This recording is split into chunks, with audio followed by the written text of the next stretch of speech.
I want to introduce Tom Higley.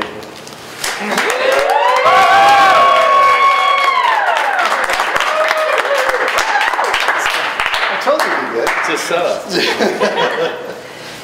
All right, cool. Well, thanks for coming, buddy. My pleasure. Make sure I get you down there. Thanks for inviting I me. was going to have you sit on my lap. Anyways, well, I appreciate you coming tonight, and I really want to start off just initially with maybe you can give us kind of a brief overview of kind of where you came from, that kind of stuff, born, that kind of business, just to get us to the point where, at least within context. So, How far back do you want to go? I don't know, where did you grow up? Michigan. Okay, maybe you did this before too, right? Probably did. Okay. If you don't know Michigan or are not from there, everyone in Michigan does this. They put up their hand and they say, I'm from here or here or whatever. I grew up all over Michigan except Detroit. So, and spent most of my life in Michigan on the west side of the state. Okay. So you came to Colorado and you were in Fort Collins. This is kind of going way early. I kind of skipped over a bunch of stuff, but talk a little bit about your initial introductory, right? You're into the startup kind of entrepreneurial world. So to get there, we have to jump back a second. For me, the starting point of all of this was at the University of Michigan. I bought an Apple Macintosh, and I tell people that this was like a crystal ball to me. I could see the future. It really was compelling in a way that's hard to grasp today because we take it for granted and we have it and that's what we do. But there was no other windowing interface. That was it. And it was sort of clear that that's what the future was going to be, or at least it was clear to me. It was also clear to me that it wasn't clear to everybody else. So there's that. And IBM ruled the world in those days in terms of its computers and interfaces, and the PC became the dominant play. It took a long time before Microsoft and Windows attained a truly dominant position in the business world, but they did. Meanwhile, I thought that Steve Jobs and Steve Wozniak and Apple had really pointed the direction of the future, and that I was passionate about that, and I still went to law school. And As I say, you forgot about that part. I came out here to practice law. I didn't come out here to do startups. So the first startup didn't happen for me until I practiced for 5 or 6 years, and I was up in Fort Collins. I lived there, practiced law down here for a chunk of time, and then up in Fort Collins. And someone on the city council in Fort Collins came to me. We had lunch one day, and he said, Tom, we want to create this community computer network. We're not really sure what that is, but we're pretty sure we want one. And we're forming this group, and I think you might like to be part of it. So 3 of us met, and within a few months, it's 150 people meeting on a regular basis. And that was such a powerful experience. And it was, it grew in the way that it did because it was the right thing to do at the right time. That's a little bit like Denver right now, and all the meetups that you see, and the people that are here and engaged in the way that they are. There's this sense that something really powerful is happening and you want to be connected to it. In this case, the thing that was happening that was powerful is connected computers and this thing called the internet, which, by the way, didn't yet have a web interface.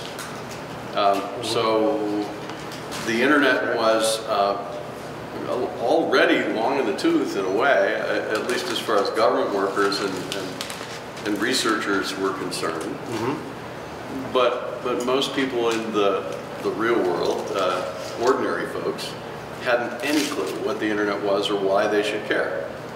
So when this community computer network was put together initially, the thought really was, we're going to create this bulletin board system. And most of you, if you're not as old as me, don't even know what a BBS is. But in those days, we hooked computers up and we we used these electronic bulletin board systems and that modem communication, and that's how you did what you did.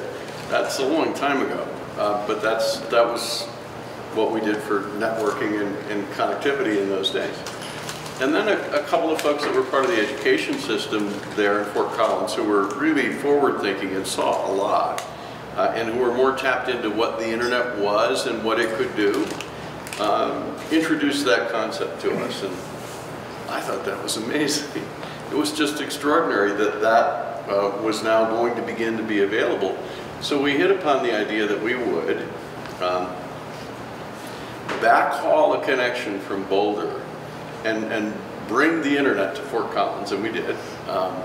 And that we would, and this is the sort of thing that I would do. I was a lawyer at the time, not an entrepreneur really yet. So I created a nonprofit corporation with a for-profit subsidiary, and the for-profit subsidiary was an ISP that delivered its revenue stream to support the nonprofit and its purposes. So Fortnet was born. We were in the black instantly because we were selling. But if you wanted to be on the internet in Fort Collins, that was how you did it. It was awesome. It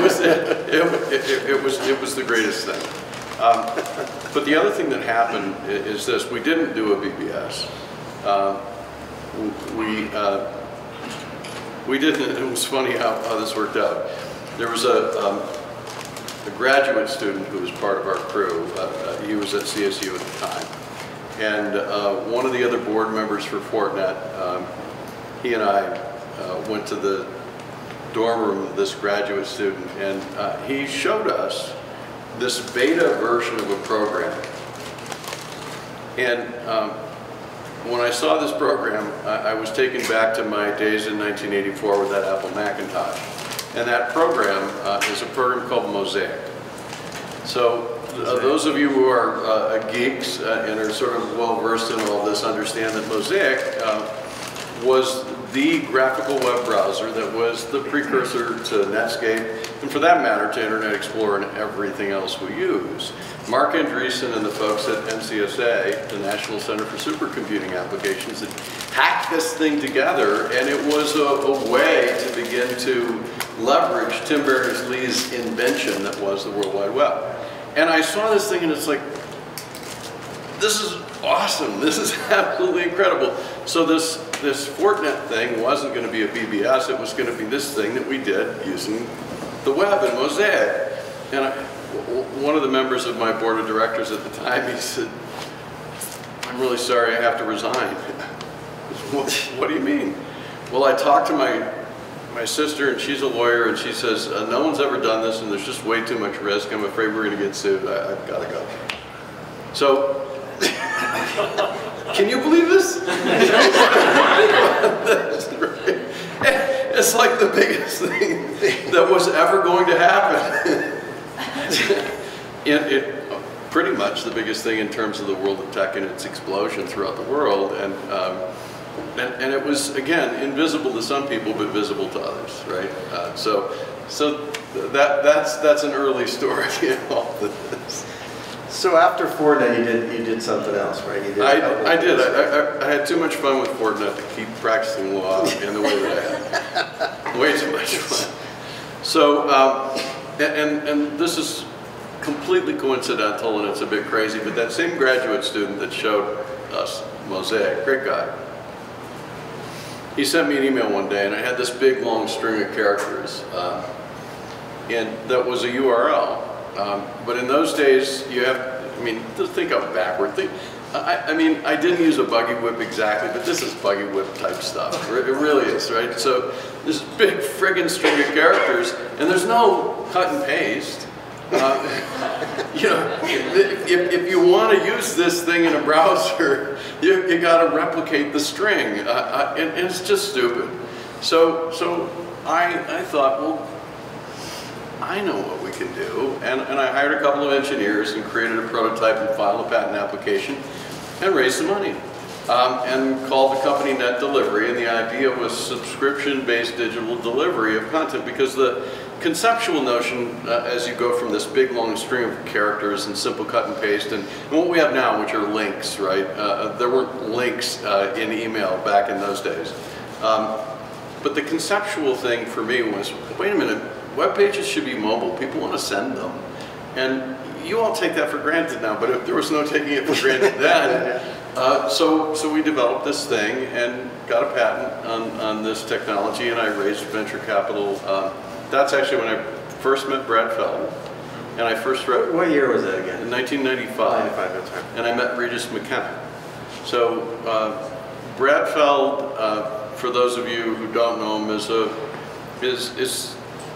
just an extraordinary guy, a partner in Foundry Group, but probably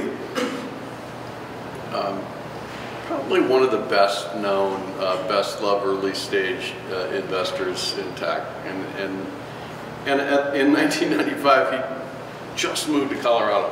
And I met him because I'm raising capital at Highland Capital Partners in Boston, and they like what I'm talking about, and they think, yeah, we'd like to do this deal, but you know, you got to be connected to somebody that we trust in Colorado. Do you know Brad Feld? So they made the introduction. Brad drove up to Fort Collins, got in an accident. He's a horrible driver. And we became friends, and he decided this was cool. And he had me come down to his place and introduce me to a guy named Charlie Lax. So Charlie and Brad were, you know, hot and heavy about deals that they might be able to do. And all of this was in part Brad beginning to be courted to become a venture capitalist. Recall that at this time, Brad's not a venture capitalist. He's just an entrepreneur who's almost ready to go over to the dark side. Just on the cusp. That's exactly. And he's going to do that for sure. So SoftBank is luring him in, and Charlie Lax is in SoftBank as a partner, and Charlie's looking at what net delivery is, this is so cool. Yahoo could use this. Yahoo, by the way, at the time, isn't the company that's so struggling today. Yahoo was the darling of tech. Yahoo at the time was, well, they were the company that Masayoshi Son decided to put $125 million into through SoftBank. And that was just about to go public and did go public. They're they were the Google of the day. And I thought, I'm made. This is awesome. SoftBank will invest. Yahoo will be my biggest customer. Life will be beautiful, extraordinary. But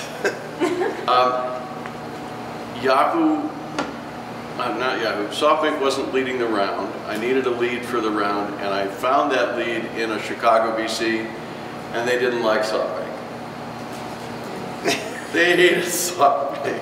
They wouldn't let SoftBank in the deal if they were leading the round. So I did a deal. I got my money. We did our thing, but I wasn't made, and it was challenging. And that patent that I got came back to haunt me years later. It's still there. It fell into the hands of Nathan Mervold, the former CTO for Microsoft Intellectual Ventures. And it's now used in a lawsuit to sue all of the carriers. So every now and then, I get a call that says, "Tom, it's time for another, you know, you got to give a deposition or expert testimony or whatever it is." And it wouldn't be that interesting except this invention is sufficiently comprehensive to embrace MMS messaging. So if you're a carrier, and suddenly Intellectual Ventures owns a royalty stream potentially on everything you've ever done in that space, it's not a small piece of change. So there's that. I didn't know about that one. So there's that. When I finished at Net Delivery, and there are stories to tell about all that, but I won't get into detail. I'll say one more beforehand. So there's the Regis McKenna piece. So Regis, how many people have ever heard Regis McKenna's name? Anybody? Yeah, so 2 or 3. So yeah, you have an unfair advantage, sir. Yeah, unfair advantage.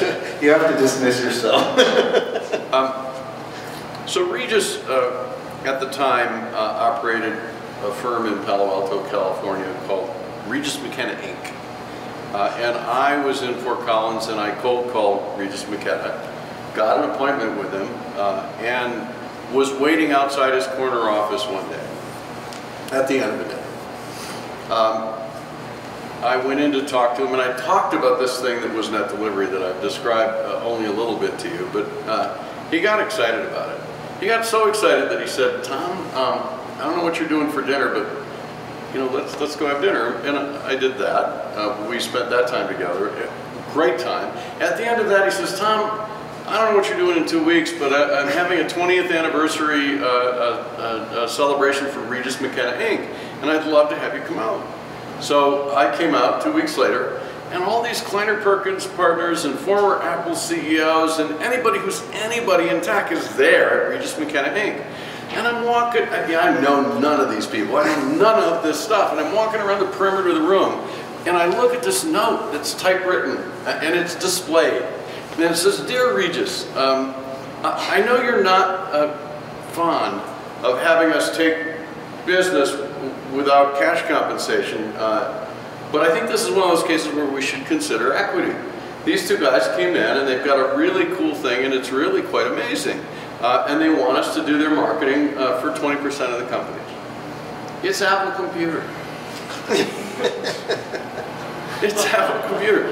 Regis McKenna Inc. did the original logo for Apple Computer. Regis McKenna himself, which is, by the way, what his card said. Regis McKenna himself. That was his name.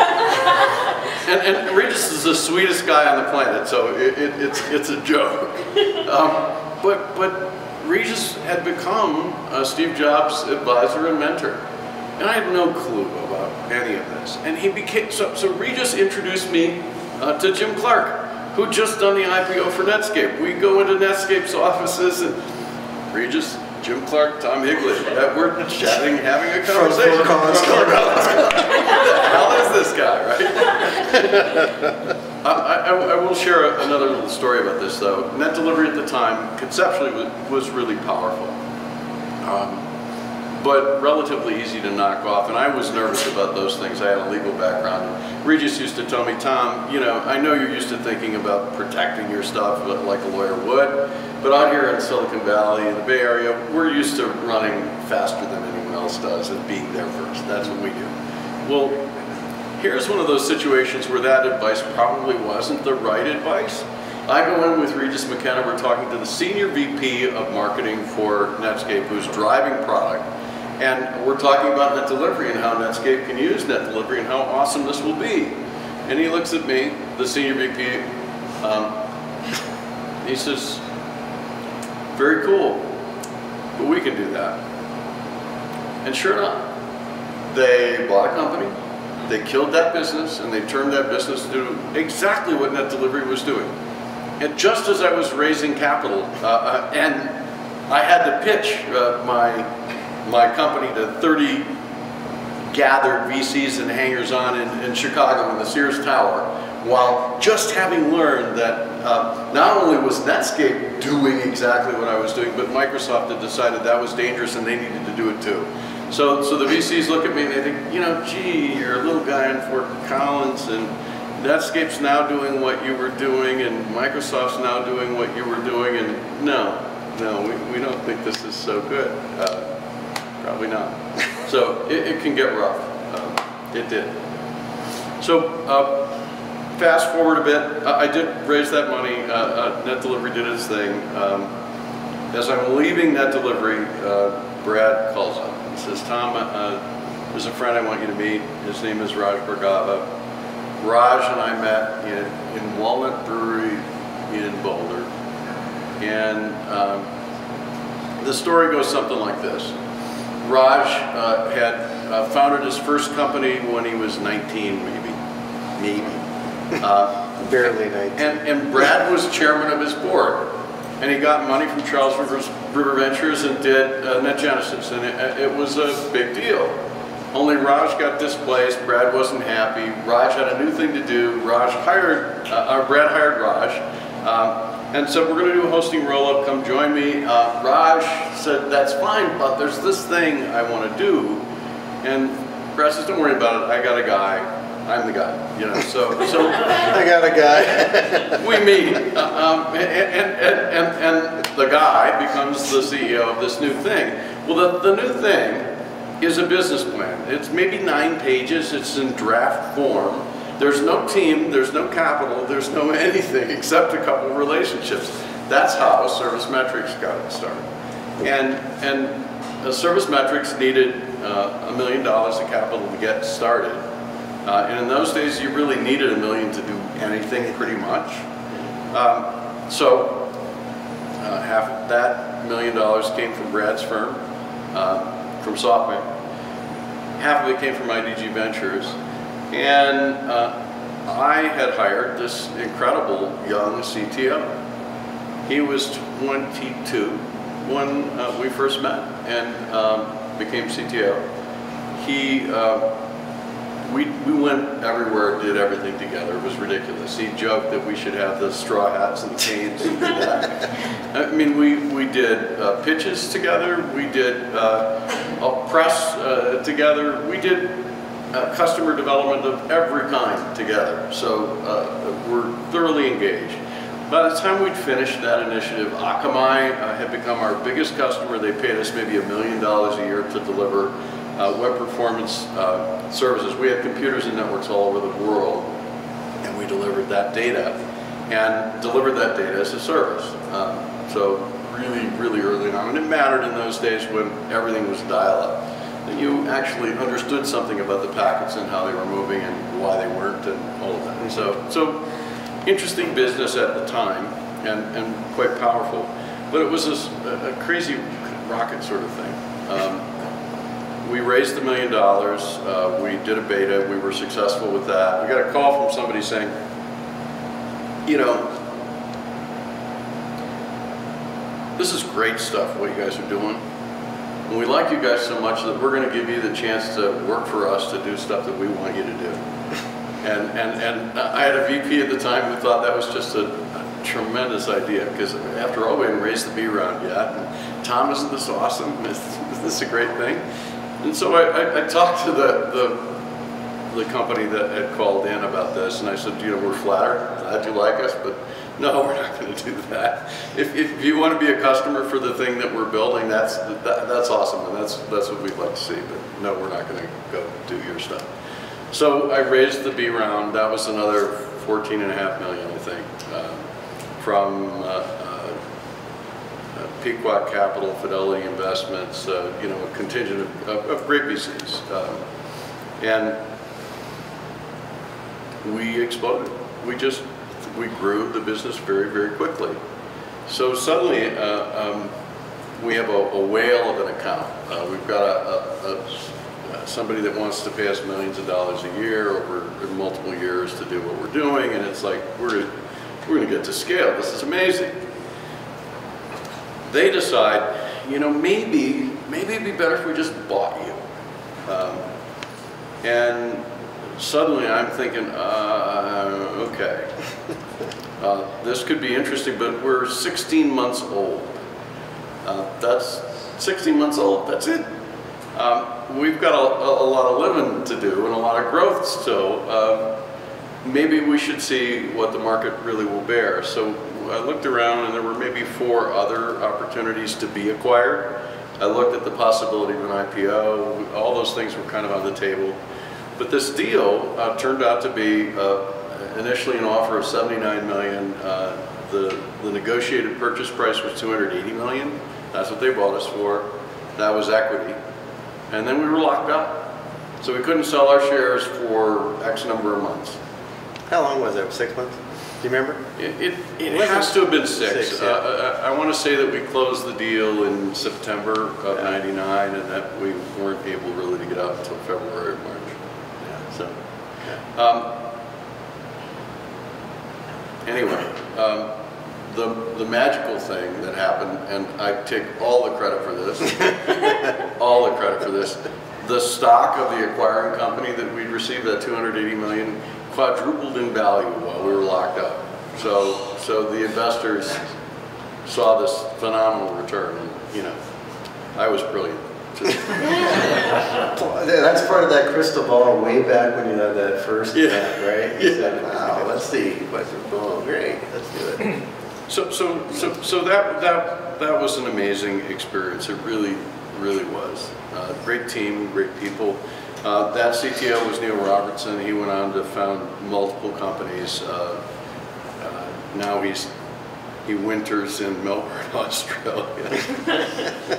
That's what we were just talking about, right? And Raj has also founded many companies since then, Raj Bragado. So he's CEO of Jump Cloud. I think he's co-founder of Yesware. You know, he's got a lot of things. A lot going on. Yeah. Yeah. And me, I'm doing 10-10-10. Well, I want to talk a little bit about 10-10-10. I mean, that's where I first met you. You were just starting that several years ago. And we went to the little event down there. I think it was at Spire, I think it was. Remember that? And you were talking about this. And I remember my partner, Eric, and I were sitting there going, what the heck is this? What is Tom talking about? But maybe for those of you who don't know, we can just talk a little bit about what that's all about. And then I want to get to what you want to talk about. So 10-10-10 is easy to talk about on an initial level. It's really about extraordinary entrepreneurs tackling or taking on the world's wicked problems with market-based solutions. I mean, that's what it is. And we make that happen by bringing 10 of the best entrepreneurs we can find and bringing them together for 10 days. And we put 10 wicked problems that we've discovered or pulled together from a bunch of people or a bunch of sources. We put those on the table. We don't tell these prospective CEOs, the folks that we call impact entrepreneurs, we don't tell them what the problems are ahead of time, by design. Because if we did, you know that they would all dive into this or that, and by the time they got there, they'd have self-selected into this or that group. So what we do is kind of the opposite of an accelerator. So, or you can think of an accelerator as a human. We stand it on its head. That's what we do. What an accelerator does is it has this 13-week program. At the end of 13 weeks, each of the CEOs stands up and delivers a pitch in front of a big crowd of prospective investors. Well, we instead deliver a pitch on day one, but the pitches are coming from problem advocates. And the problem advocate pitches prospective CEOs that are in fact investors. They're going to invest the next chapter of their lives in something, and we want them to begin a due diligence process with something that matters. This wicked problem that they can solve. Part of this is based on a firm belief that too many entrepreneurs on the planet today have been bedazzled, and we have this magic, and so we start with this and we say, what cool thing could I do with this? And there are, how many apps are in the App Store now? Anybody know? Many, thousands. I don't think there's a word in the English language to, it's a lot. So there are so many because that model became kind of the dominant model for entrepreneurs. It was here's a platform, it reaches a ton of people. This is cool stuff, people haven't seen it yet, no one's using this to do that yet. So what entrepreneurs have tended to do is come up with these solutions and then look for the problem that they could solve with a solution. And that can work. I mean, it has worked. It's worked phenomenally well. In fact, I could argue that Facebook was a solution looking for a problem. I could argue that it was a what cool thing could I do with this sort of approach. And it worked phenomenally well. Instagram certainly is that. Oh, yeah. I mean, so many of these really successful companies. So it's no wonder that entrepreneurs have decided that's a great thing to do. But I think there's another approach that bears some thought and attention. It deserves more attention than it gets. And that's the model that puts a problem first and says, here's this extraordinary and difficult problem to solve. There's a huge opportunity here for whoever solves the problem. And these things are different. I talk about that first approach as being a little bit like having a key and trying it in a bunch of doors. And you hope that it'll open a door, and you hope that on the other side of the door there's some opportunity. And I talk about the problem first approach as being the approach that starts with a door, not a key. So I'm standing in front of this door. There's huge opportunity here. If it's a wicked problem, the door is 10 feet thick and has armed guards, and it's not so easy to get to the other side. That's the nature of wicked problems. So I'd like to see more entrepreneurs tackle problems first, and I'd like to see many more extraordinary entrepreneurs, those who think they have what it takes, take on wicked problems, the world's wicked problems. Not all wicked problems, by the way, I think are entrepreneurial sorts of, well, I think the solutions are not going to come from entrepreneurs in some cases, but I think there are enough wicked problems in the world that could be solved by entrepreneurs. And I think that if we can begin to challenge entrepreneurs to do this, inspire them to do this, then we start to see solutions to some of those problems in health, in water, in energy, in food, in learning, in infrastructure, in waste. It goes on. Yeah, Wow. it does.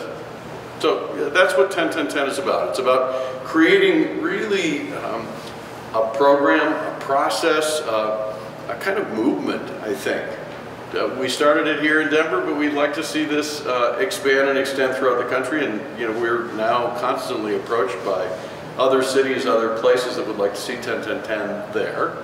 And we're most open to doing that in other places too. We'd ultimately like to see it around the world. So what's the status of that now? Where is it at in that process? Well, so our next 10-10-10, we're planning this for June 2016. That'll once again be wicked problems in health. I think the one that we do after that is likely to be in another location and with a different vertical, very likely. So we'll see. We have been in conversations with Phoenix, Boston, Tampa, Orlando, Portland, so all over the country really. Yeah.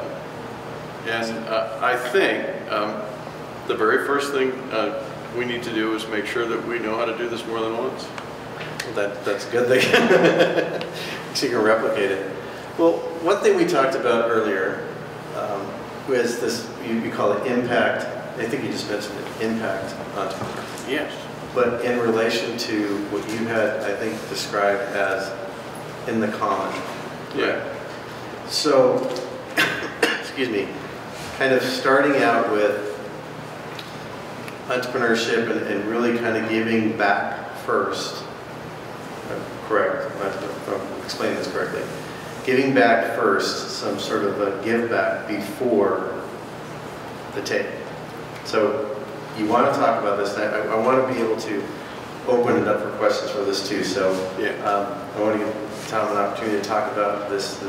I don't know if it's a concept, but to some extent a bit of a concept, but interesting idea about. So thanks. Part of what this is about is a riff on Brad Feld's "Give Before You Get." Some of you have heard this. There's a book, Startup Communities, and "Give Before You Get" is a kind of hashtag, and it's an argument for how entrepreneurs ought to behave and think in the world of entrepreneurship. They should understand and appreciate that they have to first give, and that's what we do. As far as I know, all the people that I know well do that and do it a lot, give before they get. I would like to explore the notion that it's possible to do this with companies too. It's possible to create a company that's designed to give before it gets. Not a nonprofit. And not a for-profit in the way that we think about them usually, but instead a company, and this will sound like double bottom line stuff, and it bears a resemblance to this, but the basic notion is this. I want to see impact entrepreneurs as a class emerge who start with the idea that I'm going to create a benefit that's being delivered to society, to the community, and to the world. And this benefit will form the foundation for the for-profit business that lives on top of it and uses that benefit that's being delivered to the commons. And my argument for this is that Google did something like this, we just don't recognize it as that. So Google creates this free search capability and delivers it free. I haven't ever been asked to pay for a Google search, and I don't think any of you have either, and I don't think the companies you work for have. So this free good is there, and it stays free because as long as it's free, there's no friction, and that piece that's the for-profit model can live on something that's growing and expanding and is powerful. So that model is predicated in that particular context on a third-party payer, on the advertiser, and a mechanism that allows you to be able to deliver a for-profit play funded by the third-party payer. Why don't we hack business models to create what I just described in much the same way that Google did? I mean, I'd like to see impact entrepreneurs hack business models to be able to deliver that benefit to the commons and build for-profit businesses on top of that that actually are symbiotic in their relationship, the for-profit piece to what's delivered to the commons. So I wanted to raise that as an issue and hear people think and talk about that. I mean, one of the responses to that could be, you know, if that could work, and people would be doing it now, right? You'd see lots of it. And that could be a response. It could be, you know, it sounds like socialism by another name or something. I'm curious what people think. Couldn't you make a case that the freemium model is akin to that? Freemium model? So the freemium model is akin to that, and it's especially aligned with the basic notion of that give before you get concept. In fact, you could say that Facebook was give before you get, Google was give before you get in that sense, absolutely. And Chris Anderson really wrote up extensively that shift to freemium as a model and described it as such. The difference, I think, is that in some freemium models, there's no concern or care to deliver something that lives in perpetuity for the benefit of society, the community, and the commons. So I'm suggesting a symbiotic relationship such that the thing that's free remains free. And here's the story I promised to tell. So some of you will have heard this, maybe most of you, I don't know. So a scorpion and a frog are on one side of the river. River's flowing. Scorpion says to the frog, "I'd really like to get to the other side. Can I have a ride?" And the frog looks at the scorpion and says, "You know, do I look like an idiot? You stink. You do that, I'll die." And the scorpion says to the frog, "Don't take me for an idiot. I would never do something like that, because if I did, well, we'd both perish. That makes no sense." The frog is defeated by this logic, and the scorpion climbs onto the back of the frog, and they proceed across the river. Midway across, the scorpion plunges the stinger into the frog, and the frog is essentially, "What the fuck? How could you do this? Why would you do this? You knew that we would both die." And the scorpion says to the frog, "Come on, you have to understand, it's in my nature." So, here's the challenge in this lovely hybrid model that I've described. That piece that's in the for-profit component tends to have a little bit of an "it's in my nature" sort of thing, and tends to want to suck the life out of the thing that's in that for the commons piece.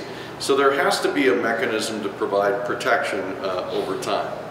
Otherwise, even if it's not in the interest of the for-profit component or the shareholder, that thing will be destroyed. They'll suck the last bit of life out of it. So They will, absolutely. Yeah. In my business, we act as an awarding convener, and it's a bundle payment thing, right? So you know what that is. We do that. And I sort of see it as what you're saying, which means that we're looking out for longitudinal health for a bundled payment. So our job is to cut costs and produce good outcomes. So I think it's kind of like that. And then we do something called gain sharing. We get some money, we're doing a good job, and we give some money for the provider doing a good job as well. So I think it's consistent with that. The question I have is, the trick with healthcare is, what is quality, right? What is good outcome? So the money part's all there, but it's really hard to measure that. I mean, somebody, CMS or somebody will tell you what HHS, what the quality standards are supposed to be, but I'm pretty persuaded that there are wicked problems that live on both the top and the bottom of that particular fraction. So the fraction that we're describing when we think about quality is outcomes, the quality in terms of those outcomes and the cost to produce those outcomes, and that's a value equation. But to understand quality outcomes, to understand what that really is, requires a set of comparatives that we can't do today very effectively. Without those comparatives, we're in the dark. We're sort of clueless. And if we can't see costs associated with this, and not just in this context, but in other contexts, we're also in the dark. So that conundrum is pretty difficult. You can do it on a siloed basis or piecemeal basis, but that's a tiny piece of the overall value that you would get from a system that was comprehensive and that let you see it all. So, tricky. One thing along that same line is when you're talking about the give back, and you're talking about the value you're giving, there has to be some value to that. The measurement of that to whether that bottom piece that you were talking about is going to be successful. What is that? What is it? Yeah, I mean, there is money there. What I'm saying is that money alone in healthcare, I mean, there has to be an economic driver. Mm-hmm. But to be truly good, there has to be a value proposition as well in terms of quality of delivery. And that's the triple A of healthcare. So the money thing is actually, the mechanism is kind of in place in some sort of experimental models. Sure, sure. So on a somewhat related note, the news today, I don't know if any of you saw this, 782 hospitals received warnings that they were going to suffer in terms of Medicaid payment because because the care delivery was actually what was being billed was for additional illness contracted in the context of the hospital care. You know, so it's finally starting to bite that piece of things. That'll give you an incentive to. Yeah, exactly. There is a question over here. So I have a business that Tony knows about that's a queue management system that has the give before you get thing at the bottom and then a for-profit on top of that. And this section down here is free forever. Now, but you say that this one slowly sucks the blood over years, and I assume once more people get involved, other people will want to do it, and I'll try to fight that, but be overturned. So you said there needs to be protection. I'm really curious to know, what is that protection? Are those value statements that everybody in the company signs off on? Because I would imagine that's all it really can boil down to is the values. Here's what makes this hard. The protection that you want is akin to constitutional protection, right? The difference between a state or local statute, or for that matter, federal law passed by the legislature and the Constitution itself. I mean, that's the distinction, and the Constitution provides a measure of protection that's far more difficult to overturn and overtake. Right? So, what's the equivalent of that in the corporate context? Some have tried to do this on the B Corp side of things and sort of play with that as a vehicle. And whenever we go there, one of the first places that folks start to go on the investor side is they start to think about whether the investment is illiquid or less liquid than it would be. So this business that I built, that's constructed in this way and that now has this mechanism for protection, how valuable is it in the marketplace if it had to be sold? So those are the challenges that have to be addressed in some way or another. Now, frankly, if this movement were widespread and it were a commonplace for these sorts of businesses to exist, if you could prove that they tend to do better than other businesses, you wouldn't have the dilemma. But if you're first or second or third, if you're early in this queue, you've got that problem. It's not an easy problem to solve. Right. Yeah, I was about to ask how does the B Corp come into play with that? And then the Give 1% and the Entrepreneurial Fund of Colorado, and how that play with that. So the Give 1% thing is interesting, except let me sort of highlight these couple of different models and try to distinguish them and do it succinctly. So the 1% model, the FCO model, which is very cool. For those of you who haven't heard of it, if you start a company and as an entrepreneur pledge 1% of your company upon the liquidity event to the community through FCO, what you end up doing is essentially investing over the life of your company and its growth in something that will provide that kind of benefit to the commons. It doesn't work in a symbiotic sort of way. It's not based on an ongoing sort of play. It's a one-time event, a thing that happens, and it's powerful as it stands. I'm not knocking it at all, but it's just not the same mechanism. A lot of the philanthropic initiatives that we've seen, whether it's Buffett or Gates or Zuckerberg or whatever it is, a lot of those things are based on the notion that I'm going to create a truly powerful and successful for-profit enterprise. When I get to the place where I have liquidity, I will begin to give back, and I'll take big chunks and do that. And I'm not faulting that either. I'm just saying that there's another way here that we should explore, and that's we could be giving even before we get. And the company can be giving before it gets, and the whole thing could actually be sustainable in a pretty powerful way. So that's the theory.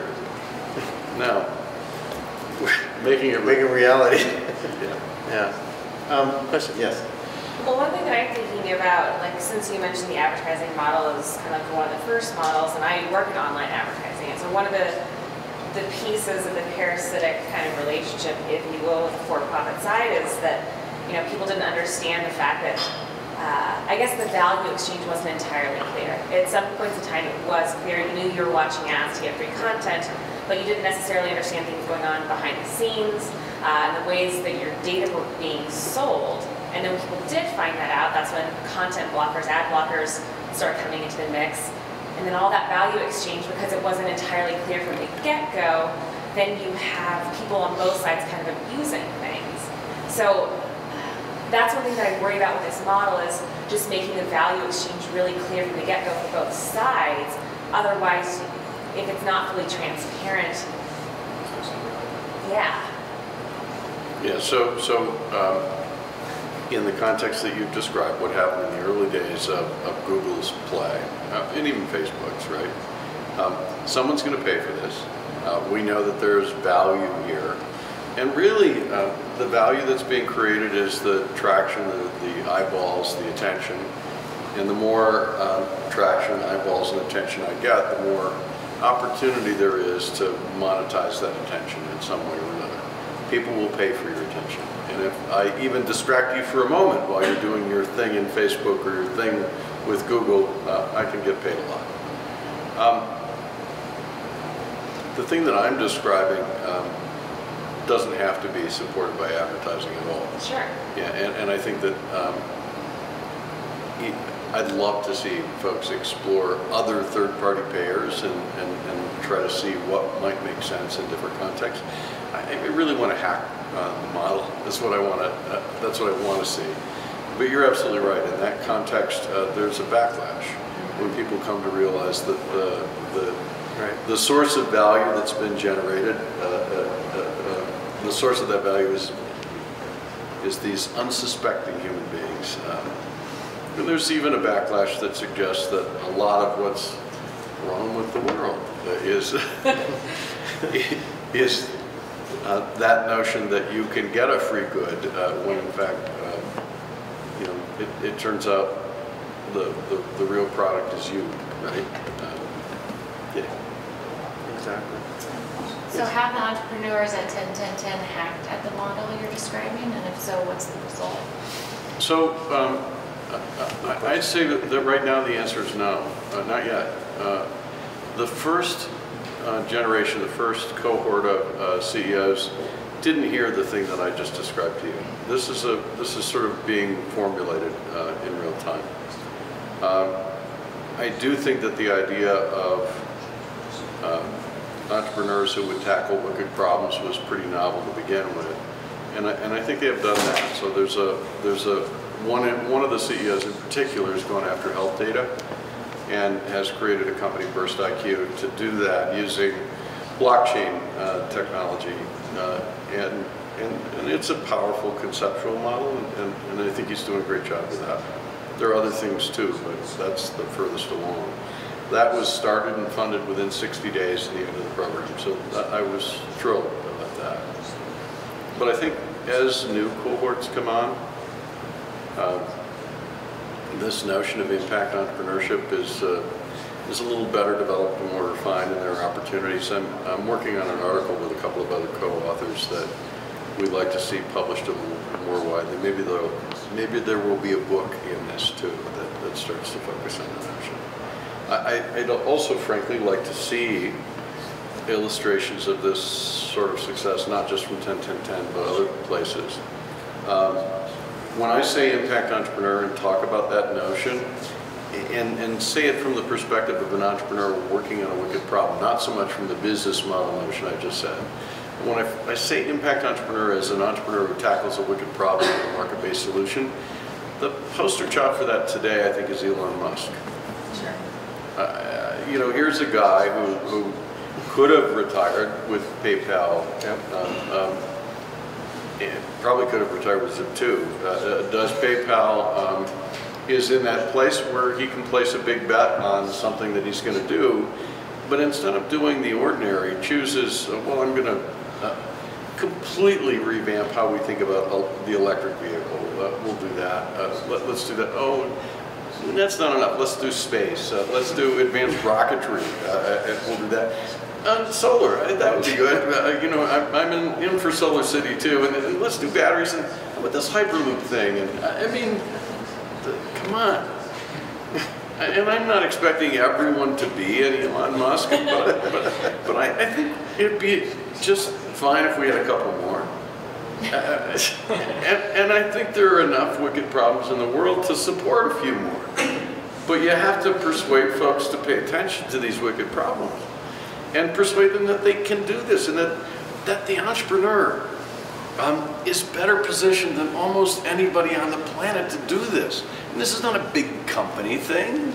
This is an entrepreneur with a vision and an ability to attract talent, to articulate a vision internally and externally, to raise the necessary capital to get this done. That's how these things are going to happen. So, yeah, soon. So how do you ensure that your entrepreneurs are passionate about that wicked problem? Because, you know, with an entrepreneur that starts their own company, they're passionate about a problem that they have, whereas you're giving them a problem. So, sort of, we are and we aren't. So the way this works is a problem advocate pitches a wicked problem. They say, here's the wicked problem, here's the pain associated with that problem, here's the need created by that pain, here's the size of that market depending on the solution that you decide to explore, here's why an entrepreneur could succeed today. Maybe not 10 years ago, maybe not 5 years ago, maybe not even a year ago, but now an entrepreneur could succeed. So this is the pitch. And here's why you should pay no attention to the other 9 wicked problems. So it's an advocate that's pitching, that's what's happening. And the truth is, there are 10 wicked problems there are 10 prospective CEOs. it could fail completely. If none of these CEOs attached to any of these wicked problems or any portion of any of these wicked problems, I mean, it's set up in such a way that, you know, they don't have to do anything. and so, yeah, they have to choose. They have to become passionate about it to do it. And the folks that we're focused on as entrepreneurs, initially, and I hope we can be more broadly oriented later, but we aren't now. We want our criteria for selection, and these folks are there by invitation. Most of these folks wouldn't apply. So we look for them in entrepreneur in residence programs. We look for them as founders who've had some significant exit, but we're always looking for someone that meets these characteristics. Number one, they've had some meaningful exit. Number two, they do not now have a team or an idea or a thing that they're pursuing. Because if they have those things, they're not qualified for us. And number three, they're looking for their next big thing. It's time. They've done their trip around the world with the family and, you know, taken their time off and done their thing, and now they're ready. So those are the folks we're looking for. They're not easy to find, by the way. You know, people kind of shift in and out on a continuum when it comes to these things. So we got to catch them at the right time. They need to know about us. We need to know about them. But in terms of the passion piece, we wouldn't want anyone to start a business that they weren't passionate about. In fact, part of the process here is, look, you have to not just look at what you're feeling at the moment. You have to think far enough into the future that you imagine 2 years down the road, almost everything you've tried has failed. I mean, this is a hard thing to do, this thing. It wouldn't be a wicked problem if it was easy. It's hard. You have to care enough about this that you're willing to persist through the downtimes associated with all this. If you don't, you know, it's not the right thing for you. You shouldn't be doing it. But the other thing I say to people is this. Look, you could be doing this. You could be coming up with the solution in the context of antibiotic resistance, or you could be dealing with Alzheimer's as a wicked problem. You could be doing that. And you could either succeed or fail. It's kind of binary. You're going to do one or the other.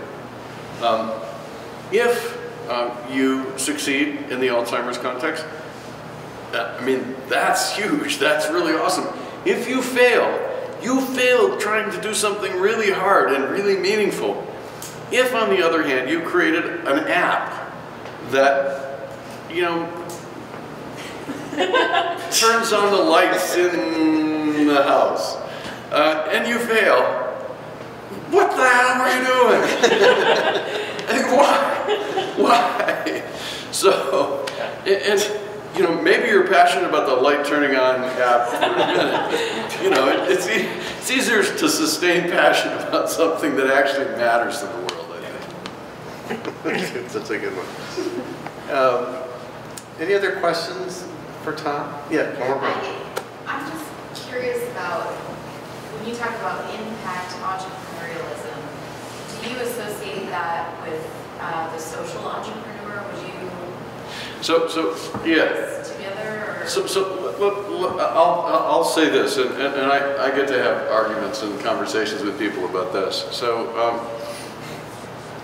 I think it's fair to say that the social entrepreneur umbrella that's a big tent. I was at SoCap probably a month and a half, 2 months ago in San Francisco. It's the social capital conference, and 2,500 people are there. It's impact investors, it's social entrepreneurs. Who are these people and what do they do? Well, a lot of them are extraordinary folks involved in extraordinary causes. They're dealing with poverty. They're dealing with health and disease-related issues. They're just a host of things. Homelessness, both here and abroad. The social entrepreneur could be anybody that cares about those things that are, you know, giving to society, community, the world. But I think the impact entrepreneur is someone that's actually, I'd like impact entrepreneur to mean the social entrepreneur that's both delivering that benefit and also delivering a for-profit component. And here's why that matters. I haven't said this, and this is important. We talk about entrepreneurs solving